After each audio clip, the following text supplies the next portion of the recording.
Welcome everybody to the Can My Child Play Conversations. And basically, I want to start off by saying Can My Child Play is basically a book that was written by the Jordan McNair Foundation founders, Marty McNair, myself, and my co-founder, Tonya Wilson. We're the parents of Jordan McNair. And most of you all, if you have read our book already, we talk a little about our story, or a lot about our story.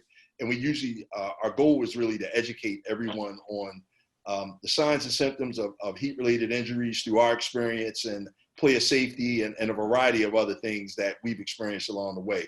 Our guest today is one of our partners, Laurie Giordano from the Laurie, from the Zach Martin Memorial Foundation. I'd speak about Laurie in our book, and Laurie is one of our partners in this advocacy effort against heat-related injuries. And one of the main things is, so I speak about Laurie in our book from a perspective of, she's one of the people that we consistently brainstorm with in regards to player safety, legislation, things of that nature.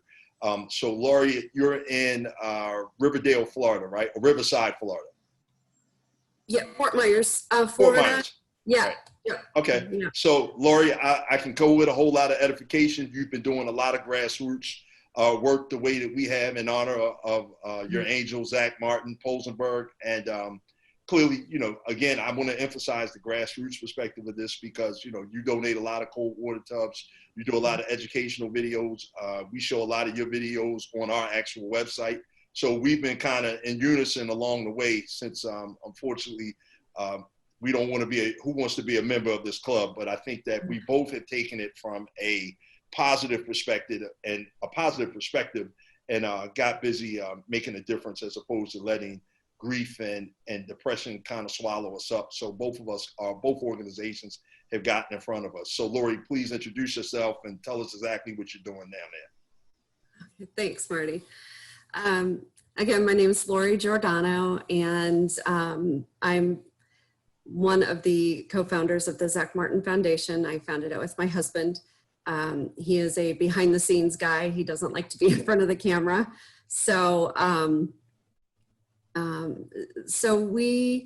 when we lost Zach, it was one of those times where it's just not real. And, you don't really know what you're going to do next or even how, but, the one thing I knew for sure from the moment that I heard his last heartbeat was, we're not going to take a loss on him. He was a gift from day one, and I felt like at the time that there was more to his life than he was given the opportunity to do. So, it took a while, and I didn't at the time even know what exertional heat stroke was.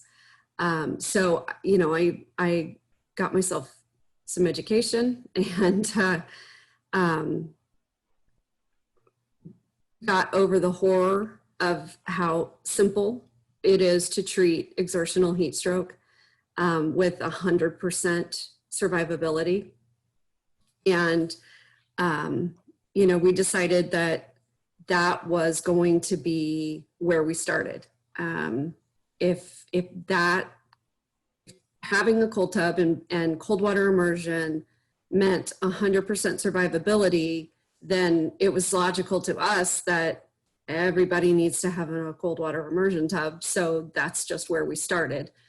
It was also seemed very logical to me that rules should be in place, that, it's available, and that you don't take any chances with somebody else's kids. And if you even, think that they're getting overheated, you take them out, you cool them off. So I was surprised at the pushback that I got from the powers that be. It was confusing and it was heartbreaking at times. And I think it came to a real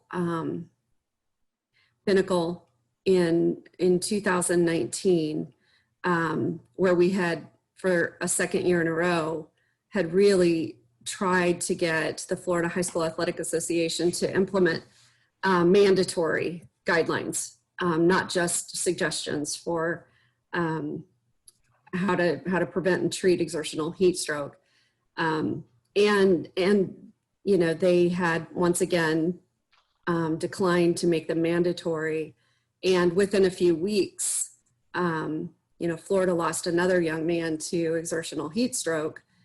And that sort of sent me down a path of something else needs to happen. And I wasn't alone on that path. You know, there was Jacksonville Sports Medicine Program and Florida Alliance for Sports Medicine and Corey Stringer Institute, Bob Sefcik. There were just so many people who had finally gotten to a point, the same place that I had gotten to, which was something has to be done or we're going to keep continuing to lose kids. And so that's how we, you know, ended up on the path for legislation. And, you know, we were extremely fortunate that the legislature that was in session last year was 100% behind us. They immediately saw the sense in what we were asking for. They, you know, every committee voted in favor of this bill unanimously. And it went through 6 committees.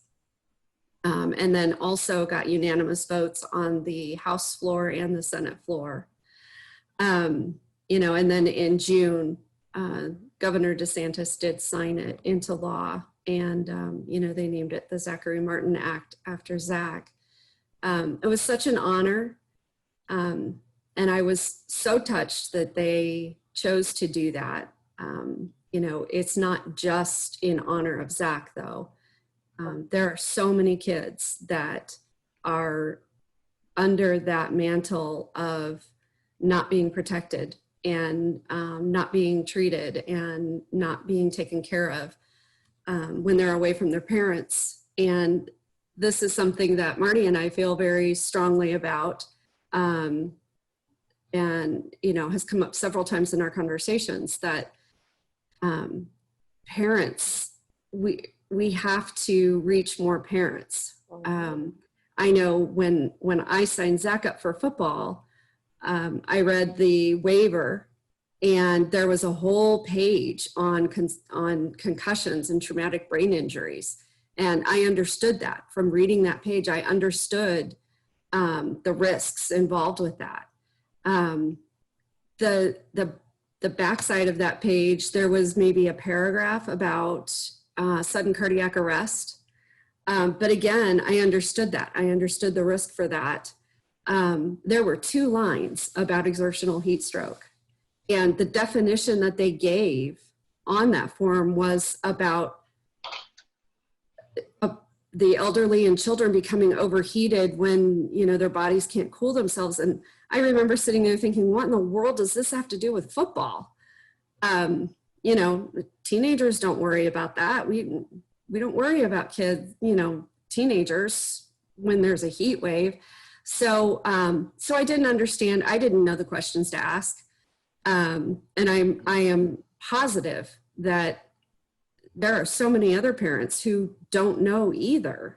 And, you know, that has become a major focus of where I'm looking now, as far as a national platform. And Marty and I have talked about this several times too, just, you know, what is the best way to get this information out to parents?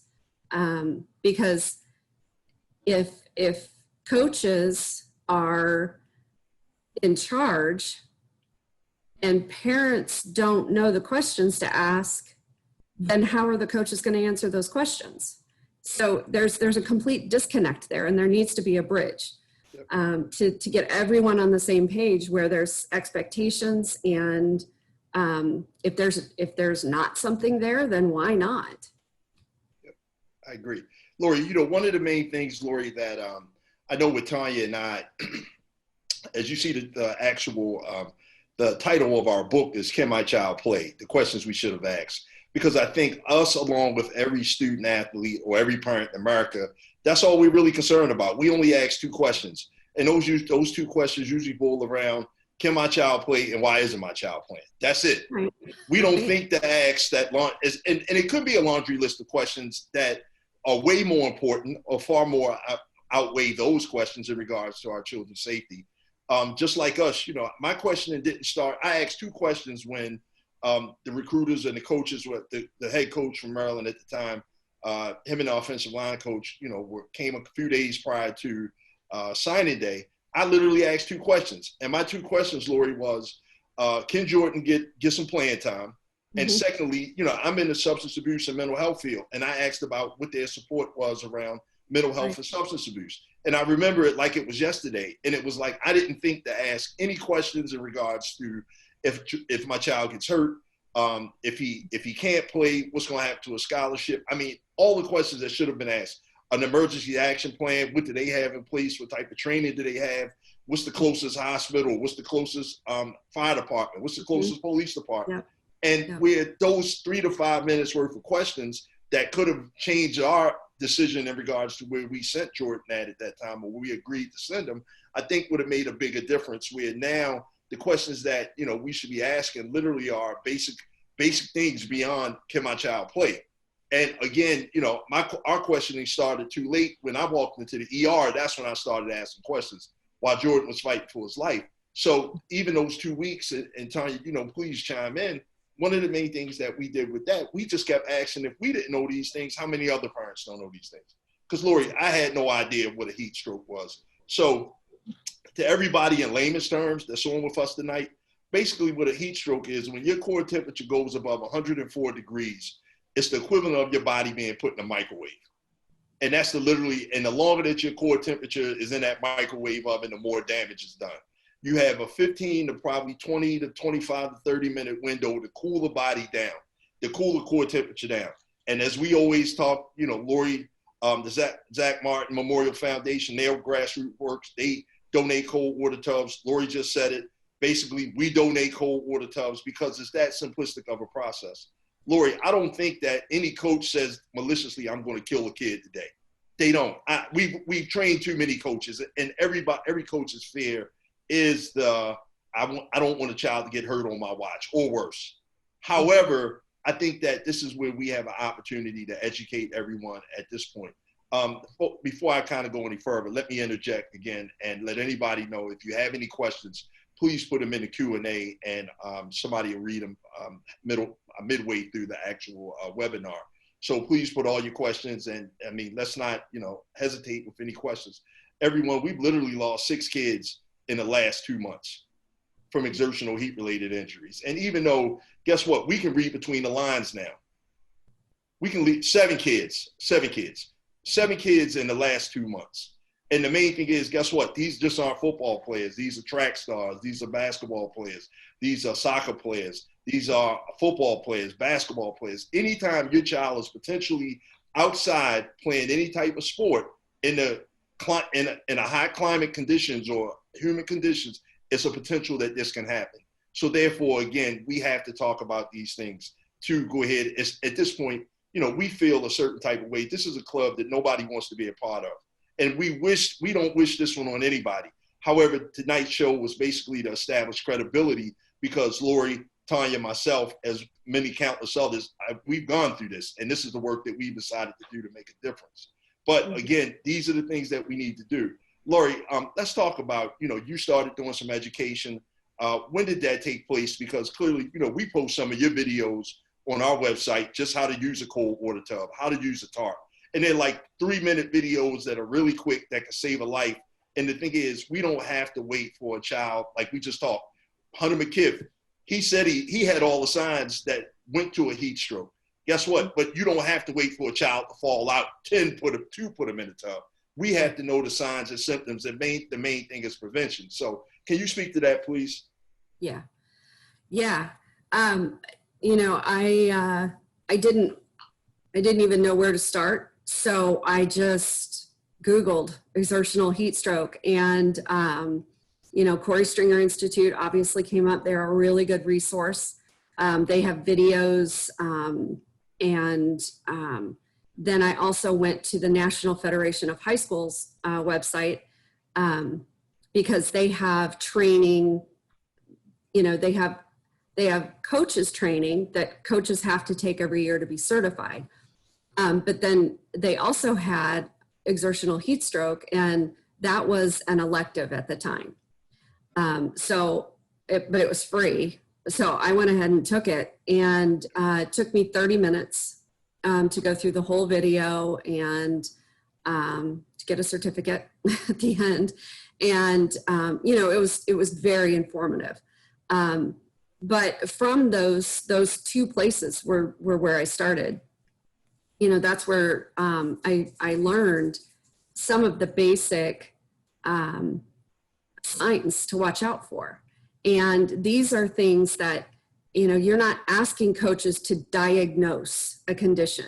And I think a lot of people get nervous about that because they're like, well, I'm not a doctor. I don't want to diagnose something. Okay, no, that's not what we're talking about. All we're saying is, it's hot out there. And this is where we started anyway. It's hot out there. What you're watching for is dizziness. You're watching for, make eye contact with those kids. And if they're glazed over and they're not making eye contact, talk to them, ask them questions. If they can't give you a sensible answer, these are signs that, you're having central nervous system dysfunction. Pull them out, get them in the shade. One of the big fallacies that people get confused by is with heat stroke. When you're just talking about in a heat wave where you've lost air conditioning, a lot of people will say, well, they'll stop sweating. When they cross over into heat stroke, the body stops sweating. Okay, well, that doesn't happen in exertional heat stroke because they're usually soaked. So that's not something that you're going to be looking for. They'll also say, well, it'll be a rapid pulse. Well, if they've been working out for over an hour, they're going to have a rapid pulse. So it's, there's some other basic guidelines that you really have to look for. The cramping, I think we've seen a lot of players who start cramping up or vomiting, which used to be a huge joke. Especially with football teams, they would really kid each other about it. But it really is no joking matter.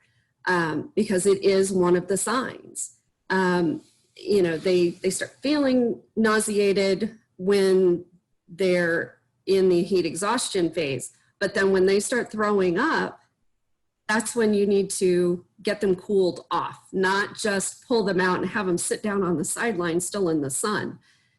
What's happening is when they're crossing that 104-degree threshold, their body is losing the ability to regulate their temperature.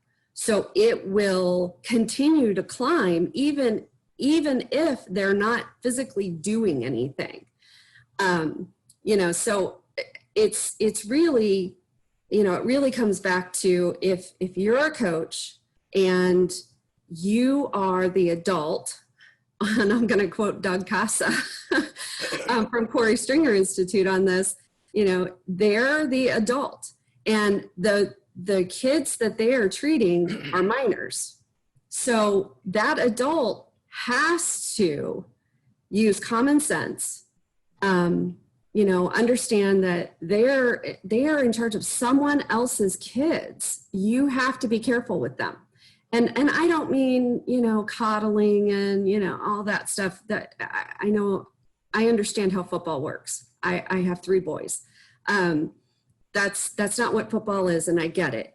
But you also have to know your players, and you have to know them well enough to know that there's one that you're going to have to get after, and you're going to have to stay after him to reach his full potential. But then there's that other kid who's never going to stop because he doesn't want to let his team down.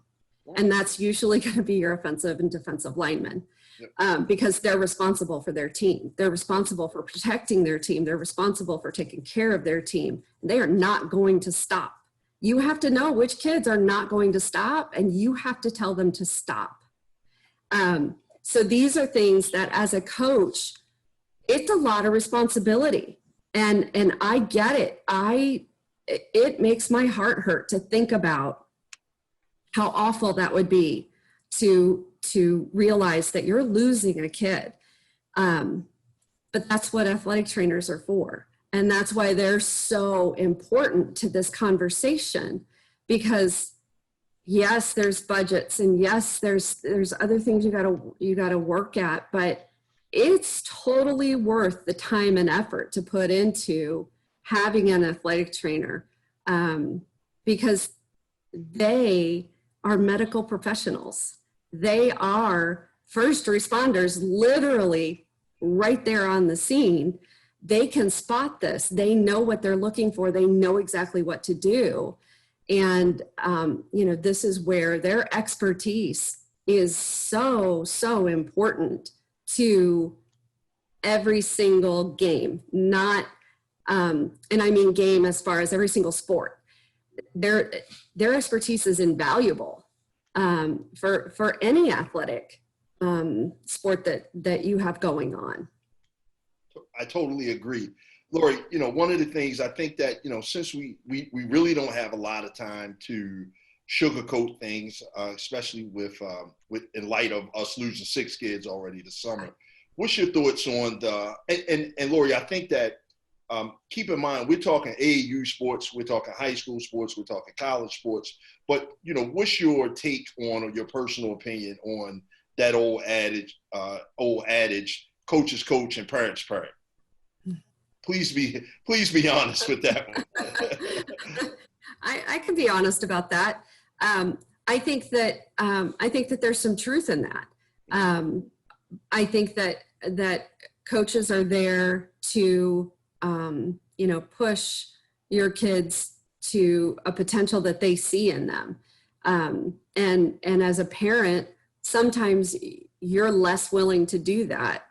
However, I think what needs to happen is the conversation needs to happen before you turn your child over to someone. That conversation needs to happen beforehand so that let me back up. From a very young age, no parent will give their child to a situation that is less safe than what the parent is.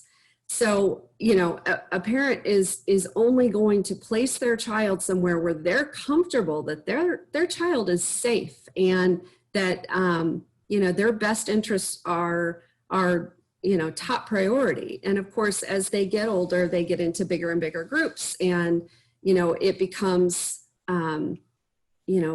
more about the adults that are there educating those kids on what they need to be doing to take care of themselves as well. But all of that has to happen before you turn your child over to someone else's care. And so from that, it would have to be, okay, coach, my child wants to play football. What's the first question you need to ask as a parent? And I think first and foremost, your very first question needs to be, is there an athletic trainer at this school or at this club or at this level of play? And as of right now in high school, only about 35% of high schools have a full-time athletic trainer. There's another 39% that have part-time athletic trainers. And then there's another 33%, I think, my math's not great, but 31% that has no access to an athletic trainer at all. Yep. So there's a good chance that your child is going to be working in a school and working out where there isn't an athletic trainer all the time, or at all. And your question, the next question needs to be, why isn't there one, and how do we get one? I think that parents are very, very powerful in what they can accomplish when they make it important. Can you repeat that, please? The parents, Yes. the parents can be very powerful. If something is important to them, they can absolutely get it taken care of. But they have to make that known that this is a priority for us. And what are we willing to do to make it happen? Yep. I totally agree. One of the main things is, especially, we talk parents and we talk about empowerment. And, one of the main things is, I felt as though I had literally empowered Jordan from, all of my fatherly advice. And I talk about it in the book, and I told him how to, stand up for himself and how to fight for himself and not let anybody bully him, how to be a leader all the time, never a follower. However, I never, ever thought to say, guess what? If you're not comfortable, don't do it. But it's hard to tell a young person that because, like you said, they're more committed to their teammates and things like that as opposed to themselves. And they can buy into what a lot of coaches are selling in a sense. So again, they can drink that Kool-Aid and it's like, okay, yeah, you can do this. And again, you're not Superman. And therefore, even if you're not, I remember early on in one of our interviews, when we finally did speak at a national level, somebody asked Tonya, would Jordan had stopped? And, I remember her saying, no, he probably wouldn't have stopped. And I just think that if we had empowered him at an earlier age to say, guess what, there's always tomorrow. You don't have to put out 1,000% every day. If you don't feel it, guess what? You don't feel it. And Laurie, I think that especially right now with COVID going on and player safety is like, a tremendous priority in the news besides COVID because so many sports organizations and colleges are just being cut short or they cut out this year. And I think that one of the main things is that, player safety is so significant. And I think, unfortunately, for some reason, as many parents that are here today, I think that people just kind of fail to realize, like, if your child goes away to school and it doesn't work out, guess what? They're not going to live with the coach. They coming back home to you. So I think that, this is the empowerment factor that we have to give our children that guess what? You know what? At the end of the day, Tonya and I used to tell Jordan all the time, we're the only ones you can trust. Your family is the only one that has your 100 or 1,000% support. If it doesn't work, guess what? We're going to embrace you with open arms. But the thing is, I just think that kids can get so caught up, but at that college level where it's like, I want to do this and I want to do that. And luckily at the college level, I'm glad that they added an extra year of eligibility onto a lot of players with a lot of schools. But I just think that as young people, we have to empower the parent, we have to empower coaches, but most importantly, we have to empower student athletes to let them know that, guess what? It's all right. If you don't feel up to it, it's okay. You can, hey, look, I'd rather see you live to play another day as opposed to leave it all out on the field. That could be tragic. And leave it out on the field that literally can be out on the field. So I think that at this age, and it's almost interesting, Laurie, because you already know how parents are. I remember when Jordan played, I was the parent. I made all the noise. I jumped up and down. I was very, very vocal at the AAU level. And then when he got to high school, you almost went mute. And then when you got to college, of course, my parent never has a voice for the most part. And I think that, one of the main things is that we need to empower our student athletes early on. But again, Laurie, let's talk realistic statistics. When we look at all these fatalities, when do they always happen? They always happen on the first day of practice. I was blown away that 30 kids had died since the year in 18 years when Jordan passed. He was the 31st. Braden Bradford was the 32nd.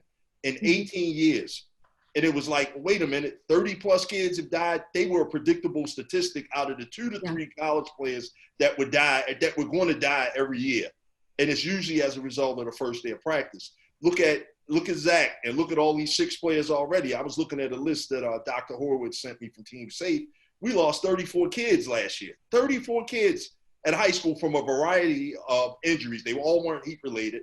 However, but again, I think that, what we have to realize as parents is that whenever your child is playing, it's not a matter of what's going to happen. It's just a matter of when something's going to happen. And all the injuries may not be fatal, but look, we're having kids, they're playing. Guess what? Somebody's going to get hurt somewhere along the way.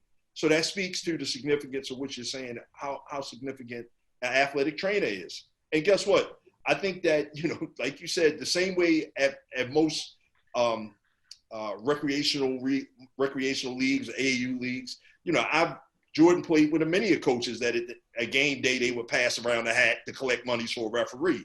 Guess what? You need to do the same thing for a per diem athletic trainer as well. Mm-hmm. And again, you know, Laurie, these are things that are significant in regards to keeping our children safe. Now, to me, Laurie, what's your thoughts on with COVID right now? And let's give some realistic advice to our parents of student athletes. I mean, what's your best advice that you can give? I mean, especially not only are we dealing with COVID, you know, we're almost dealing with a double whammy here, or a double threat, you know, in regards to player safety and COVID. What's your thoughts on that? Yeah, no, I totally agree. This year is more dangerous, in my opinion, because these kids are not acclimated. And even though they've been, you know, there are some that have been going to summer workouts, and that means that they've been working out for, say, 2 hours a day, maybe 3 hours a day, not all outside. But you have to take into consideration that when that high schooler comes home, or even college athlete comes home, they're not going anywhere else. They're spending the next 22 hours in AC again. So the acclimatization is not as good as it has been in the past, because they're just simply not outside and not really active. So I think it's more dangerous, and I think that the larger number of kids that we're losing is sort of a testimony to that fact, that even though the schools and the workouts may be actually moving slower than they did last year with, you know, the increasing intensity, it may still be too much. And these kids are not, they're not ready. And so again, you have to look at, number one, the education. So what I did was, my youngest son has a love for football, just like Zach did. And so we've been, you know, incredibly careful about that. But I also put, there's a color chart, a urine color chart that you can just Google it, and, you know, it'll tell you, you know, the colors that you need to be looking for. And I've drilled it into his head. You know, lemonade is good, apple juice is not. So, you know, there's iced tea is worse. Yeah.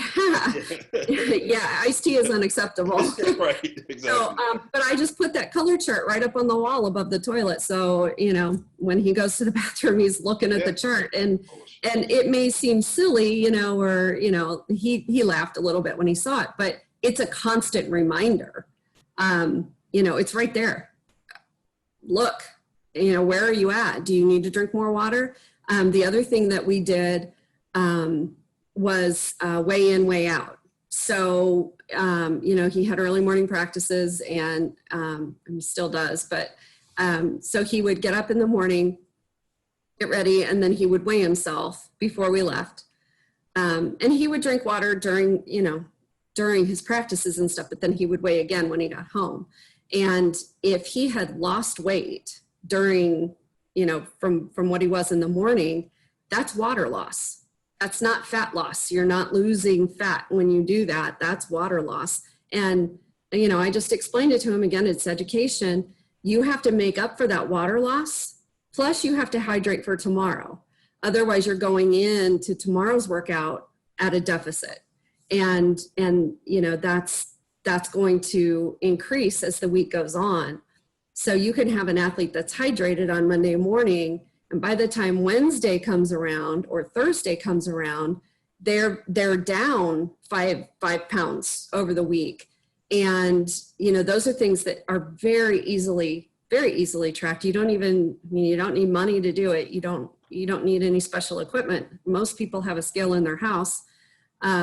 And I know most schools, you know, have a scale in the locker room somewhere. You know, it's something that can very easily be done. And again, it's the education piece, so that, you know, if you've got that offensive lineman who is trying to slim down, they may look at that and say, well, I'm down 5 pounds. This is awesome. No, it's not. Right now is not when you should be trying to lose weight. And, you know, and it needs to be much slower than 5 pounds in a week when you're working out like this. So those are two things that I have, you know, I have made sure to be very vocal about with my parents and with my athletes. Keep track of those two things. Good stuff. Laurie, so we got some questions. So Rick, can you funnel the questions through to us, sir? Yes. Hey, great conversation, everyone. I do have quite a few questions. We'll get to some and then pick up the conversation again. Mike Hopper asks, I believe KSI has said that August 1st is considered to be the deadliest day of the year as it relates to heat illness. It's also when most football teams start practices. You want to address that? Mike has a second question as well. Go ahead, Laurie, you can take that. Oh, okay. Yeah. Yes, I have a lot of respect for Mike.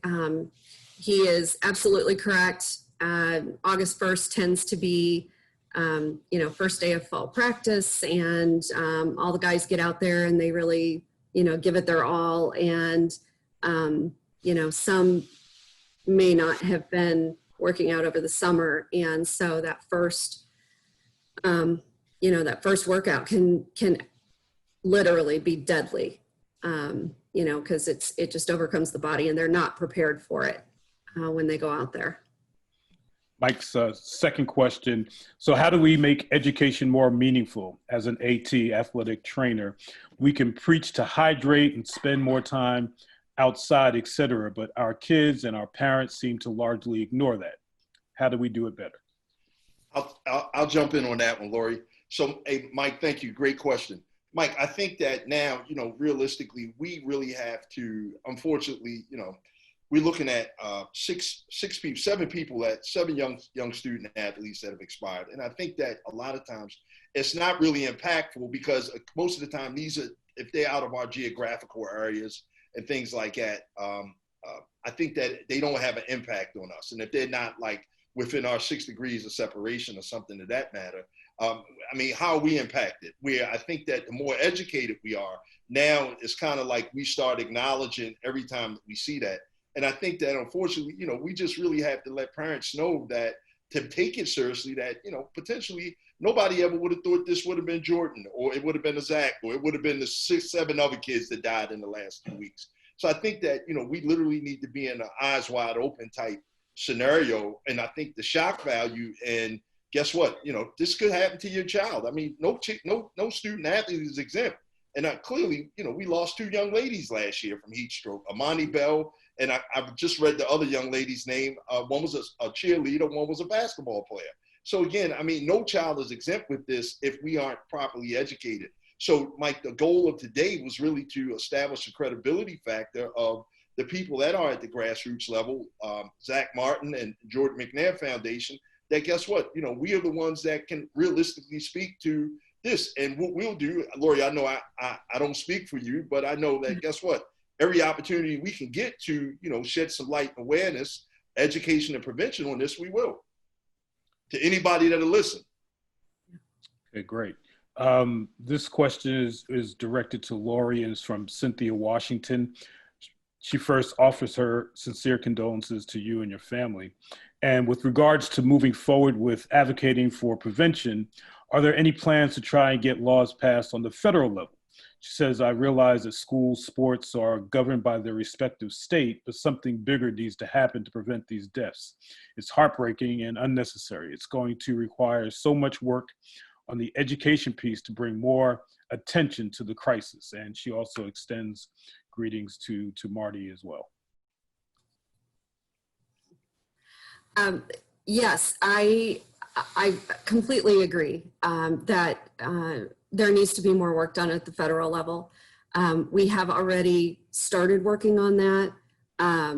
Braden Bradforth's mother has worked for the last 2 years at getting like a bill drafted and in front of Senate committees. I am working with a lobbyist to sort of work from another angle, which is to get language approved by the Department of Education. And what that does is it sort of triggers work to be done as far as studying what's been happening across the nation in high schools and colleges, as far as not just heat stroke, but just athlete safety. And once that happens, then they can put policy language in, which triggers more discussions and sort of raises the level of a Senate bill or a House bill that's in circulation at that time. So what we're doing is really in support of the Senate bill that has been drafted and will continue to be put back out there to see if I think the next round starts in November. So we're gonna, gear up and start doing that again as well with them, so that we can sort of attack it from both sides and, see if we can get some movement going on that. Because definitely a federal mandate would be much more effective and sort of give a baseline across the nation for safety in our high schools and at college levels for our athletes. Okay, great. This next question is both for Marty and Laurie. It comes from someone I think you guys know, John Jardine. Hey, John. He wants to know, have either one of you reached out to the families who recently lost children to heat stroke as a support network? Now, you know what, John, and this is something that Laurie and I have talked about. We talked about this pre-COVID, and we talked about this on numerous occasions. And, one of the main things, John, that, clearly it needs to be done. Because I think that, even as losing a child, I think even for me to really deal with someone that, clearly was, had experienced that made it a little bit easier for me, especially when we were going through, one of the main things is, it's kind of challenging to, Patrice our executive director came up with a concept today that, guess what, let's do more beyond send flowers to a young person's funeral. Let's try to create some type of support group, some type of open dialogue. And she came up with a really great idea. I don't want to share it just yet, but she came up with a really great idea that, this is how we get these people involved and show that, we want to, kind of wrap our arms around them and support them the best way that we can, because we feel it every time, a young person goes down. And Laurie, let me ask you a really quick question, Rick, because one of the main things, Laurie, you and I talked about, what advice would you give to a parent in the event that their child got hurt to the media? Because we talked about that last week. Yeah, I think the one piece of advice that I would definitely give them right away is not to make statements to the media as far as, what someone did or didn't do, treatment that they got.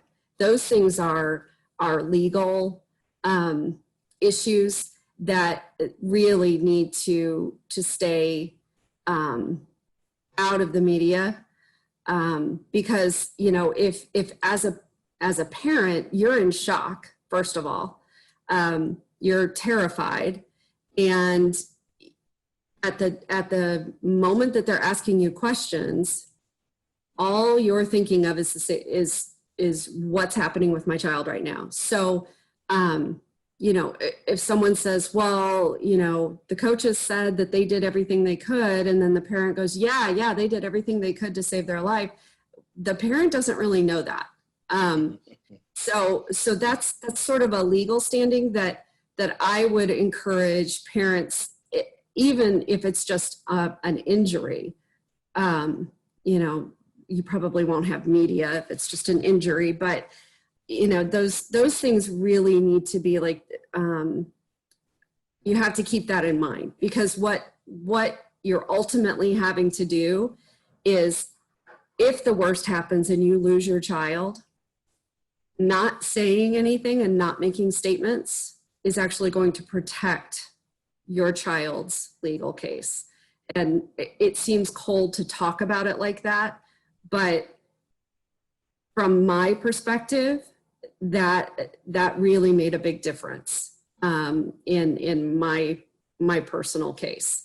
There are things that happen, there are details that I've never talked about outside of my own home and with my attorney. And those are things that, you know, I've been asked about, you know, point blank. And I've just said, I'm not going to talk about that. So those are things that parents, even in the midst of something terrible like that happening, my advice would be, don't say anything. You can say he's fighting, you know, whatever, as far as how your child is doing at the time.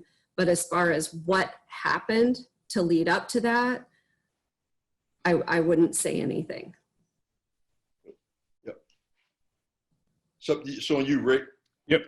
So this is from Dawn McNair. Don't know if related. She offers her condolences to the panelists, and she really, and I echo her statements here, appreciate candidly sharing your stories and experiences. Her question is, what is your biggest challenge in getting the message of your mission out? And she had another question that she thinks we had talked about before, but I think it's also still important to talk about it again. Laurie had answered it about having an athletic trainer on the scene, which is, to her opinion, is surreal. She says she remembers when she was a child growing up, she had doctors and nurses on staff for emergencies, even in elementary school and middle school. So the first question, you know, again, the question of marketing this mission, this effort, and also the importance, again, of having trained medical staff when children are competing in sports. Laurie, I'll split that question with you. One of the biggest challenges for us right now is getting more people to join this mission. And that's really the main thing. And as Mike Hopper just said, you know, getting people to take this seriously, that's really one of the biggest things, because again, you know, it's like, you know, unfortunately, we don't want you to join the mission when after it's too late, you know. And again, I just think that people need to take this a lot more seriously, that, you know, clearly, you know, we didn't think our lives would be changed, you know, as a result of this type of injury that we were unaware about. But I think that now, Laurie made a very good point earlier, you know, whenever you give your most precious gift, you know, in a way that, not a way, but if you put that, you know, gift in somebody else's hands, you know, you want to be assured, you know, by all means necessary, that, you know, they'll be safe. And I think that, you know, we need to ask more questions in regards to around that. And I think support is the biggest, you know, challenge that we have right now, that, you know, we need more parents to really jump in on this. Mm-hmm. I'll let you get the second part. No, ours is the same.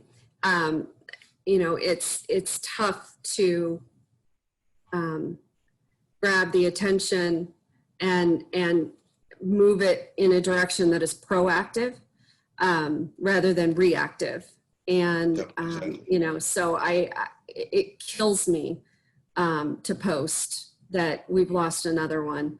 You know, it just screams to me that not enough has been done, because, you know, to anyone that I've had a conversation with, and I've said, well, if there's a cold water immersion tub available, 100% of the time they live. When they're, you know, when they're put in the tub and they're cooled off promptly on site, 100% of the time they live. And not just live, I mean, like go home and have dinner with their family that night. There's no long-term injuries. There's no permanent damage. And when you see that, and I tell someone that, their very first question is, why don't they all have them then? And honestly, I don't know the answer to that. But what I do know is they need to. So, Marty and I laugh sometimes because he and I really have the gift of gab, and so we're just like, we'll just keep talking, and we'll just keep talking until enough people hear us. Yeah, of course. Of course. That this is going to continue and it's going to get done. I mean, it's not hard to put a tub out there. The ATs that I've spoken with, the doctors that have partnered with us, it's honestly $150 for a gigantic tub that the biggest varsity football player, college going pro athlete can fit in. It's $150. And who wouldn't look at that and go, listen, it's $150. We need to get a tub. It's 100% guaranteed that your child's going to live if we have this tub available and they have a heat stroke. And I don't think any parent is going to look at that and go, nah, we're okay. I mean, there have been schools that have literally gone to Walmart and gotten a plastic kiddie tub because $5 was what they had to work with. And so that's what they did. It's better to have that than nothing. And so, it's just a matter of, again, talking and getting people to hear what we're saying. And yes, it really is as simple as it sounds. We're not oversimplifying anything. And as crazy as it sounds, there are still a lot of schools, and not just high schools, who aren't using tubs. There are colleges that do not have their tubs out there, and there's no reason. There's no good reason not to. Can I jump in? There are no more questions in the queue, so folks, if you have a question, put it in the Q&A chat. But along those lines, is it just strictly ignorance of not knowing how important that it is? We live in this day of COVID. We're arguing in this country about people wearing masks. Have you come across any schools that say we don't need it? It's not necessary. We hear your message, but it's not necessary. I haven't thus far, Rick, but I mean, as Laurie just said, we donated a couple hundred cold water tubs last year, literally from Alaska to Florida. And everybody's excuse was, we don't have the money in the budget. And it was just like Laurie just said, you can get we donated so many tubs last year, and the goal was really to double it this year. We're going to donate 50 this year. I mean, probably within the next, we're donating 50 now. So if your organization needs a tub, however, the dynamics have changed in regards to what we require from the cold water tub recipient. But Rick, the main thing was everybody was saying, oh, it's not in our budget. And I'm like, $125 $99 isn't in your budget. But that just goes to show you people didn't see the significance of a cold water tub. So what do? We didn't sit there and beat any organization up by saying, oh, guess what? Well, if you can't afford it, I mean, at the end of the day, guess what? We'll send one anyway. Whereas though now, just due to COVID and due to, the virtual arena at this point, guess what? Everybody that these next 50 we donate, guess what? They'll have to do a training. They'll have to bring their staff with them. So we kind of got requirements in regards to the way we donate them this year. Where last year we were a little bit more lax and, just, hey, if you need a tub, we'll send it. Whereas though this time we kind of a little bit more definitive in our demands in regards to educating people. Last year we would just said, we'll donate a tub, go on our actual website, watch Laurie's video, and or watch, Team Safe's video, and basically go from there. Whereas though now it's like, no, we're going to have some conversation around this, and you have to bring a certain number of people from your staff or your organization, whether it's parents, whether it's coaches, whether it's team moms, volunteers, anybody that can come that can make a difference. Or the more people that are educated, the better we are. Yep. Yeah, Mike just put in the chat. He said he looked at a Tractor Supply 100-gallon tub for like $80. Literally, I just donated one the other day to an organization in Texas. I think I paid $89 for it. Yep. So, I mean, it's definitely, and they're definitely, as Laurie just said, I mean, and these are, we want children or our young people to go home and, you know, have dinner with their families. And, you know, even though, keep in mind, out of these 7 kids that have died, you know, we don't know, technically, we know the signs. So, of course, you know, because we've gone through that, whether it's officially half of these, I'm sure probably out of 7 of these kids that the actual autopsy report hadn't even came back yet, but we know the signs. I mean, just because of, you know, you can pretty much read between the lines on what happened those days. But I mean, this is just the main thing, you know, prevention and preparedness, you know, will always save a kid. Like Laurie just said, we don't want to be in a reactionary phase all the time with this. You know, guess what? Let's just be preventive. And if something happens, fine. If something doesn't happen, guess what? Even better. But we were prepared for it. You know, we were prepared, and we were in position that if something did happen, we were in the ready. Mm-hmm. Yep. So some folks have been on other calls because I see some familiar names, and everybody can see that Marty took over my job as the moderator, and he's doing a great job. So he opened I didn't want to write my questions down twice, Rick. he opened up my mic, so I'm talking. But both Laurie and Marty, this Zoom cast is really for you, and because I know what you're doing, because we're helping you, is a first step in many things that you want to do to educate the public, and both you and Laurie can, you know, outline what's on your agenda for the coming months and years.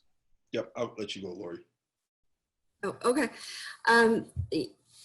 You know, the sort of long and short-term goal at the moment is you know, that to get federal mandates in place. And, you know, it's sort of a volatile time right at the moment, but I think we're also, you know, we've lost more kids the last 2 months than we have in recent memory. And so I think it's more important now than ever. There's a level of player safety, and it's not, you know, as we can see, people aren't meeting that basic level. So whether it's educating coaches or having ATs on staff or educating players and parents, I think none of those are happening. So, you know, in situations like this, like Marty and I talked before, you know, no coach is going to wake up in the morning and say, okay, I'm going to kill a kid today. That's not what they're about. There's no coach I've ever met who would even consider that a possibility. They want those kids to be the best they can be. So the education piece has to go along with it. And with that goes looking for signs and symptoms, knowing your players, and educating the parents and athletes so that parents can say, you know, okay, let's talk about the nutrition you've had this week, because you've eaten pizza every single night for 3 nights in a row this weekend, and you haven't been drinking water this weekend, and you think you're going to get up early on Monday morning and go work out for 3 hours. That's not going to happen. What are you going to do to rectify this between Saturday morning and Monday morning? You know, and then the other piece of that is educating athletes as well, so that they understand how hydration starts well before, 48 hours before you go work out. You know, how to weigh in, weigh out, so that they know where their levels are and what they need to do. If they're down 2 pounds, what do they need to do? They need to drink 2 bottles of water. So, you know, things like that, where it's objective data. I think kids respond really well to that, because then it's not anyone's opinion about what they're supposed to do. And especially football players and lacrosse players, and, you know, things where they're very dialed into what their bodies are capable of. You know, cross country, all of those sports, they know when they're not at 100%. And it's just a matter of educating them of, okay, well, you have a headache. The reason you have a headache is because you're dehydrated. Dehydration leads to this. You know, these are all things that they're not being educated on that. And so whose responsibility is it? And I think it's all of the adults in their lives. It's teachers, it's coaches, it's parents. We all have to do it. And Laurie, one of the things that we try to emphasize, you know, one of the main things is to piggyback off what you said. Guess what? If you listen to your body, because your body's going to tell you like all those things. But I guess the more educated that we are, or a student athlete is, guess what? You know, hey, this is the reason that I'm feeling this way. And guess what? I can say, I don't want to ever be in a position where I don't feel comfortable speaking up. Like, guess what? And every kid, guess what, coaches know who, like you just said, coaches know who they need to motivate versus who they don't need to motivate. And I think that, you know, we still have to empower our young people just to say, guess what? If I'm not feeling it today, or I'm not 100% today, I can say that without any fear of retribution or any systematic bullying or anything like that. So, you know, or emasculation, unfortunately, you know, again, these are things that's just, you know, we have to empower our young people to do. Yeah. Right. Well, we got a couple more questions. One from Edith Sorrell and Ken Fine, and different questions, but they kind of go to the same topic of resources. Edith asked, who would be responsible for filling this tub with ice water and when? Whose job is that? Now, what we try, hey, Edith, how are you? One of the main things that we usually do is, Tonya came up with a great concept last year, because it depends on what level you're at. So if you're at the AAU level, when you look at most parents, or you look at parents at a AAU practice, right? What it usually looks like is most of the moms are under a tree somewhere, especially if it's hot. And one of the things that I remember a couple years ago, when we started our mission, Tonya started telling everybody, especially moms, when you go to practice, when you stop your young student athlete at the store to get Gatorade and all that type of stuff, you know, for them, grab a bag of ice, you know, to bring that to a practice as well. So it's usually an effort from everybody, but it just depends. At the AAU level, you're probably looking at team mom, you're looking at a volunteer, or, you know, somebody else on the team. Now, when you get to the college level or the high school level, clearly you have, you know, the actual members of the sports organization or the coaching staff that should be taking care of that, the athletic trainer or whomever. And then I think that when you get at the college level, of course, you know, it should always be your ATs. It's always somebody that should be filling the cold water tub up. But the most important thing, I think, Edith, would be to let people know, or empower student athletes to know that, guess what, when we don't see a tub on the field, why isn't there one? And let everybody see the significance of that cold water tub, because guess what? That cold water tub can save my life. And it doesn't have to be, again, reactionary, but I think that the more people that we can educate to see the significance of a cold water tub, I think that's when we're on our way. Ken asked, first he says, thanks for an excellent program. I echo that. His is specific to Montgomery County, Maryland, but I think it could probably go across the country. It says, not only do they not follow policies, but the athletic trainers are actually forbidden to take rectal temperatures. And will you be publishing a link that I can recommend to the AD of the Montgomery County Public Schools? So that kind of goes to the question of resources, the repository of resources available for parents. You want to take that, Mom? That's a touchy subject, especially at the AAU level. Yeah. Yeah, and I know that, you know, rectal temperature can be very dicey when it comes to even high school or college level.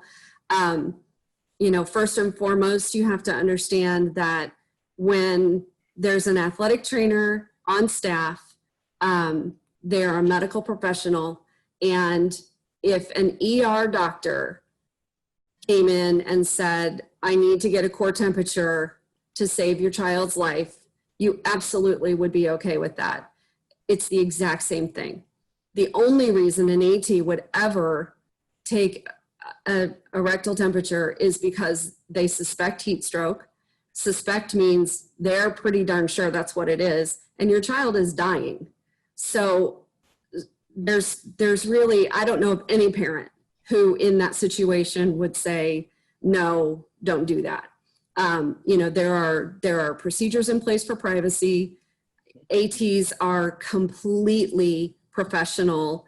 And again, I'm going to say this again because it's so powerful. They are first responders on the scene to protect your kids. Now, in other situations, there is no reason why a coach should do that. There's no reason why another parent should do that. What we're talking about with, AAU level or, high schools, some of the high schools when there's no AT present. This is what I'm referring to. There, you are just going off of what you think is happening. Basically, the coach knows they've been running around for 3 hours on a soccer field, and this kid's overheated, and we're gonna cool him off, stick him in the ice tub. Like Marty said, you don't have to wait for him to pass out on the field to get him to cool off.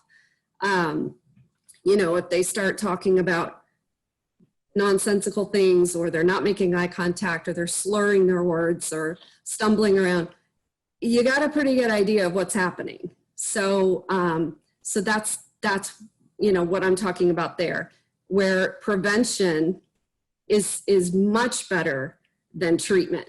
So, they're getting a little overheated, get them over to the cool zone, get them in the tub, get them cooled off. What harm is it going to do? No. They're getting their core temperature cooled off. Yep. And you're preventing it. I would be happy if we never ever heard about exertional heat stroke again, because once they get to these levels of exertional heat illness, people are sticking them in cold tubs. That would be fantastic. But in the meantime, these are the things that we're talking about as far as delineating between whether there's an AT there or not, or a doctor, I should say, because sometimes there are doctors and nurses there, but, I'm just saying, paid staff is usually going to be an AT. So those are the things that delineate between whether or not there's going to be core temperature taken or not. Well said. Well said. I think some people snuck some questions in the chat. Let me go over here. I think it's more commentary, but I'll share the commentary. Just put the athlete in the tub. Is there a shaded area on the field? Remember, the turf can be 20 to 50 degrees hotter than the temperature. Very good point. Mm-hmm. So, and also Dawn, when the tub needs to be on the field. Yeah, when does the tub need to be on the field? Before practice? When the prep for that? I think that whenever somebody's on the field, the tub should be there. Mm-hmm. It's no like we bring it on after, or we bring it on. Whenever you have kids on the field practicing any type of exertional type exercises, there need to be a tub, and that speaks to the prevention factor. Yeah. The tub should be on the field always. Yeah. The ultimate responsibility on the field, is it the coach or is it the trainer, athletic trainer? Well, as Laurie just said, a lot of schools don't have athletic trainers, mm-hmm. right? Just because it may not be in their budget or something. I mean, pretty much it may not be in their budget. However, you always have coaches, and you always have some type of support staff around coaches. So I think that, every time a tub is on the field, I mean, you need all the help that you can get, even if you have to. But Rick, or whoever just asked that question, but that just goes to show you the more educated that student athletes are, guess what? We can identify each other, because coaching and staff ain't going to see everything. or the AT may not see everything. So a lot of times, one of the main things, if a student athletes know the signs and symptoms of of these type of injuries, guess what? They can identify them as well, because they may be the ones to say, hey, coach, Marty's not looking good. He looks a little glassy-eyed and he's not responding as well. And again, they're more in tune to look out for one another to say, guess what? This could potentially be that. We're not asking them to diagnose a heat-related injury. However, the more educated that they are, the reality of one happening on a hot or humid day on the first day of practice, all these are factors that would contribute to these things. So I think that the more people that are educated, as opposed to just saying, oh, there's something wrong with Marty, so we just hand him off to an AT. A lot of times, I think that the more educated that we are, guess what? Student athletes can look out for themselves because they can see a whole lot. It's usually more players than coaches anyway. So, they'll see it before coaches see it anytime, most times anyway. Mm-hmm. Who's doing it right? Who can you hold up as a poster institution on any level? High school, college, AAU? The NFL. That's the only people I can say that's doing it right. Clearly, some call to actions were in place after Corey Stringer passed. And literally, Rick, we literally, like I said, we lost 7 kids in 2 weeks. We lost 32 kids in 18 years. So clearly, you would think that, let's look at the numbers. Last year was the first time we didn't lose a kid at the college level with the NCAA as a result of probably Jordan and Braden dying in 2018. We didn't lose anybody at the college level from a heat stroke. However, we still lost kids at the high school level, at the AAU level. So I still think that if you want an honest answer, I think that the NFL may be the only one that's doing it right. I saw something. Oh, go ahead, Laurie. No, I was just going to say the places that are doing it right are the districts and the high schools that make having an AT a priority. That's those are the places that are doing it right, and they're getting it right.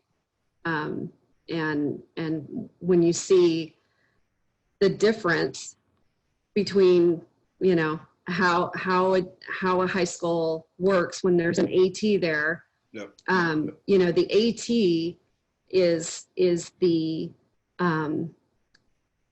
final word on medical issues, not the coach, and that's good for the coach, and that's good for the AT, and it's even better for the athlete, because then you have a third party who is only interested in the health of that child.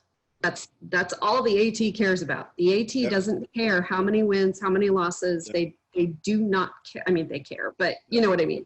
Yep. Their main priority is the health of their athletes, Yep. and that rises above any other priority. Yep. Laurie, thank you for shedding that.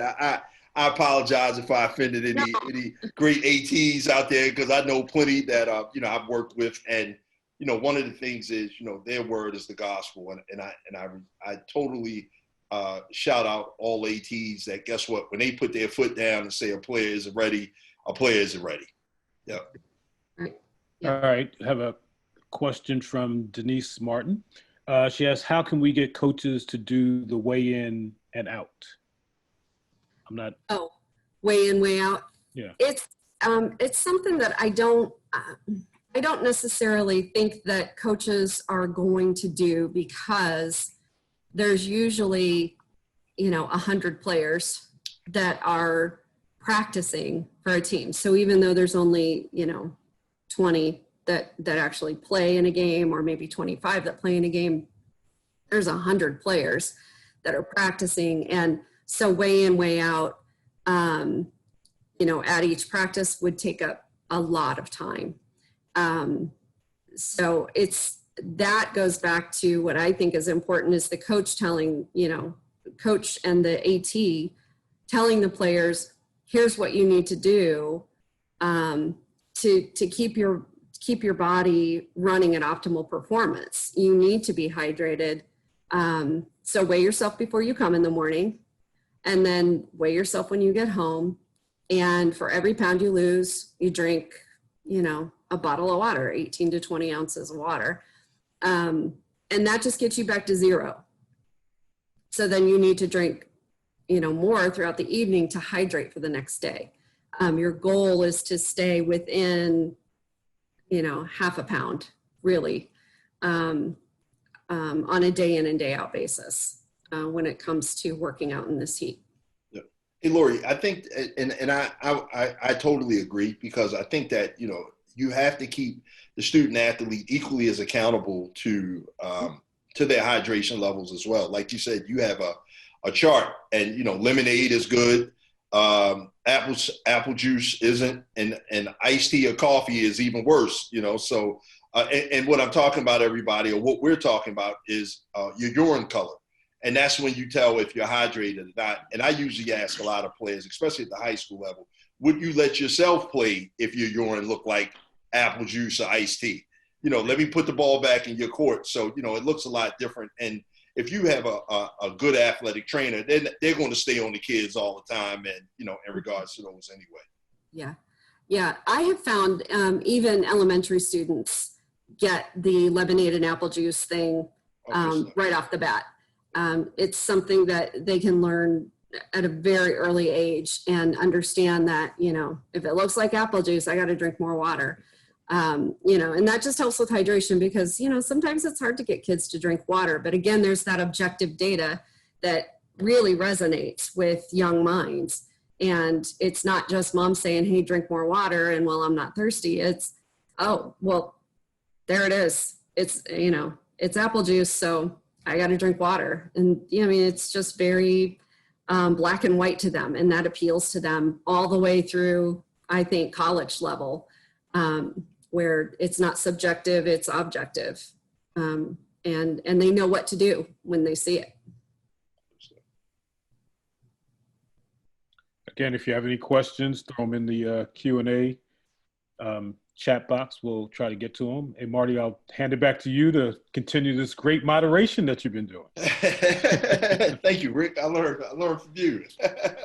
So, Laurie, especially, when we're looking at COVID and we're looking at college and things like that, and I don't know if you really had much experience in the recruitment process like Tonya and I did. But matter of fact, I'll ask this question to Tonya. Tonya, what's one of the main things that, we went through the whole recruitment process with Jordan with, a variety of schools.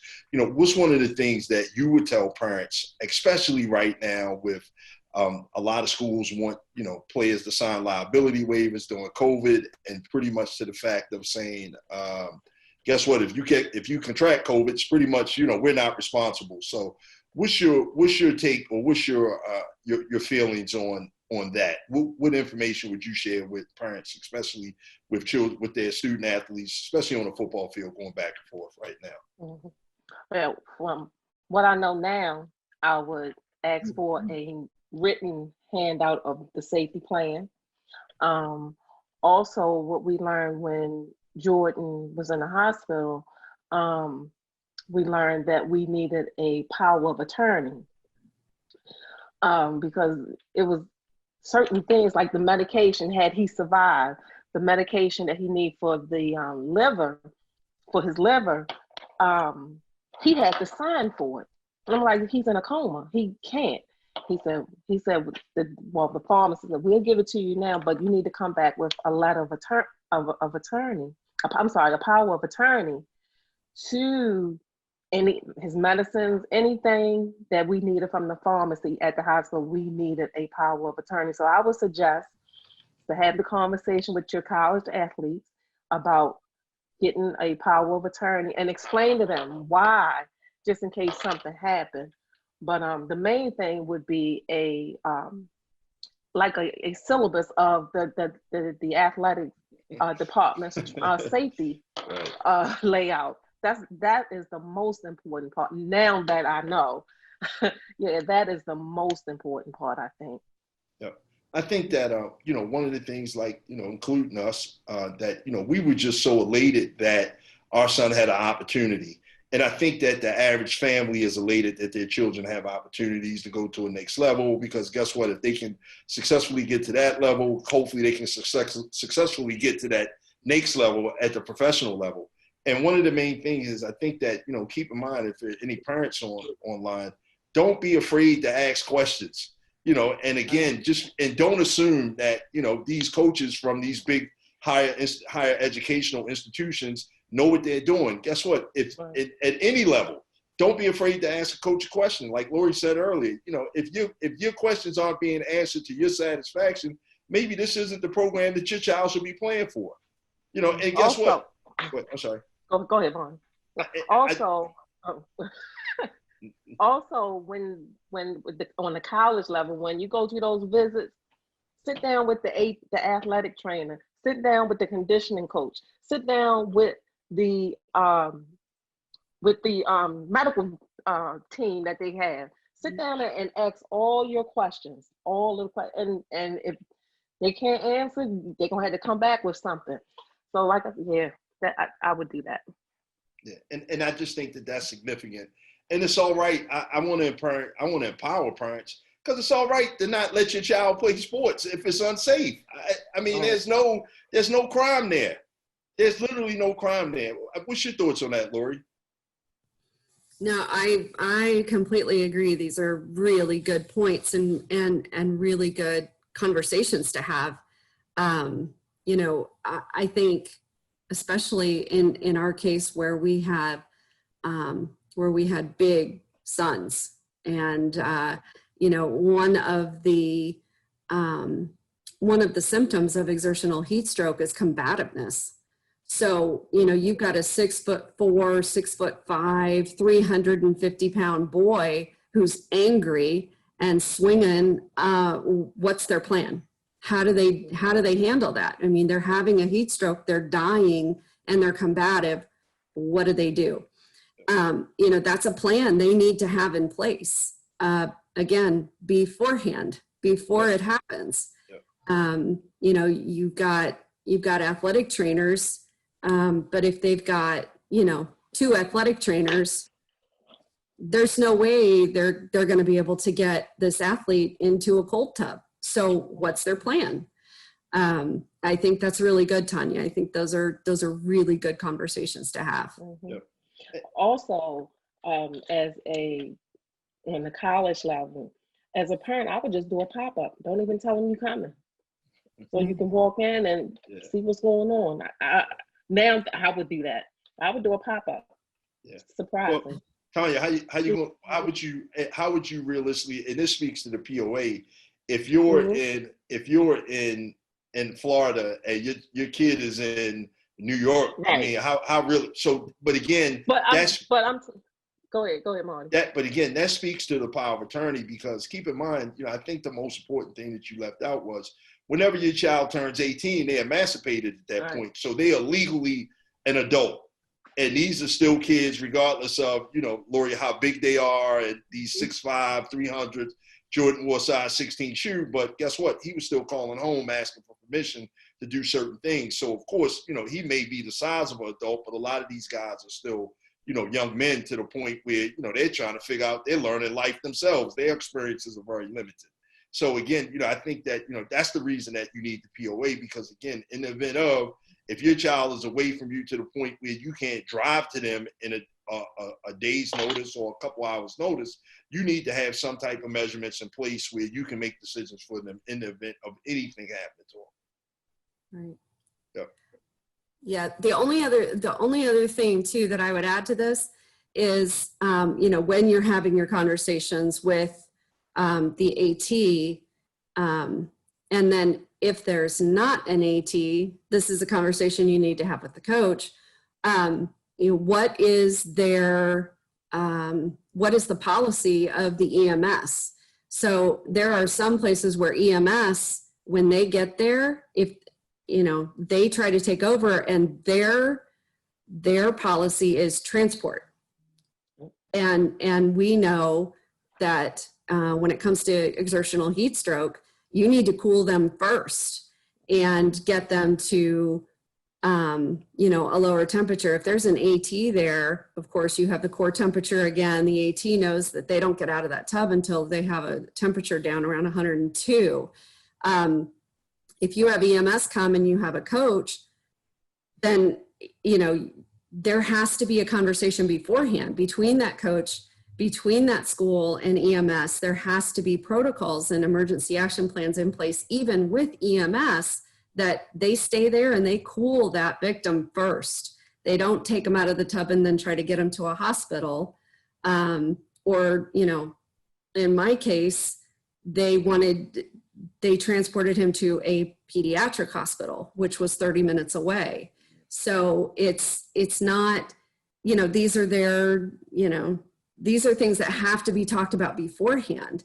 I think the Kendrick Fincher Foundation, you know, she did a lot of work with EMS and got their policies changed so that if there is a heat stroke victim, where they are first on the scene, as far as first, you know, medical team on the scene, they trauma alert that victim to the nearest hospital, so that it's a different protocol than just, well, they have to go to a pediatric hospital, or, you know, well, they just have to go to a regional hospital, or whatever that is. These are conversations that have to happen beforehand, and you as a parent need to know what that is, so that you can say, you know, no, this isn't right. We need to have a talk with EMS. We need to get these policies worked out before something happens. That, you know, our kids are cooled first, then transported. Yep, I agree. I totally agree. That's what happened with Gavin class, where they had a cold water tub on the field. The coaches immediately put him in a cold water tub, but EMS came and they took him out the tub too quick. And what happened? His body temperature rose. And I mean, like literally it put him in worse shape than he was prior to the tub, in a sense, because again, I think he came in at 106 to 108 when his body temperature, when he finally did get to the hospital. Mm-hmm. So, hey, Laurie, hey, Rick, do we have any more questions before we conclude this? Nope. No new ones came in the queue. Oh, no, I'm sorry. John came up in Connecticut. He's making this, and we have written an EMS protocol to cool first, transport second. Yep. KSI EMS is our target population for this teaching. Yep. Thank you, John. Thank you to you and KSI. Send Dr. Casa our regards. So, Laurie, I want to thank you for joining us on our first Can My Child Play Conversations. Laurie, you want to give us your information to, you know, contact you. You're doing some great work down in Florida. I know this won't be our last time on Can My Child Play Conversations, but you want to leave everybody your information on our way out. Sure. Yeah. You can go to our website, which is behip.life. And on there, we've got our video for, you know, how to use cold water immersion, and some, you know, other videos, how to use a wet bulb globe thermometer. And then you can also find us on social media. We have Facebook and Twitter. You know, we'd love to have you just reach out and say hi to us, and, you know, let us know that what's going on in your area and how we can help moving forward. And, you know, we'd love to have your support moving forward with federal guidelines too. Great. I want to say thank you everybody for coming. I definitely want to give, if we can all keep the families of Shane Thomas, Dylan Durrell, Hunter Midkiff, Jacob Kashawn Cooper, Matthew Mangine, Rue McNeil, and the other young man that just recently passed today. I think it's Amal President. Yes, Amal President. Please keep these young people and their families in your prayers. Clearly, everybody, as I say every day, you know, we clearly have work to do to, you know, make a difference and to save some lives. On our way out, I mean, guess what? If you or if your friends haven't purchased a copy of Can My Child Play, please do so, because guess what? You know, we have all the questions that you should be asking there. So I want to thank everybody again. Please follow what we're doing at the www.thejordanmcnairfoundation.org to keep up to date with what we'll be doing next and what our initiatives moving forward are. We need your help. A call to action is, guess what? We need everybody's help we can. So please tell a friend, and guess what? If you know anybody that, you know, needs to hear about this, a parent of a student athlete, please let them know what we're up to, and guess what? Get them on the next call. So thank you very much, and we'll see everybody in 2 weeks with our next guest, and that will be announced soon. Thank you. Thanks so much, guys. I appreciate it. Thank you, Laurie. We appreciate you for sure.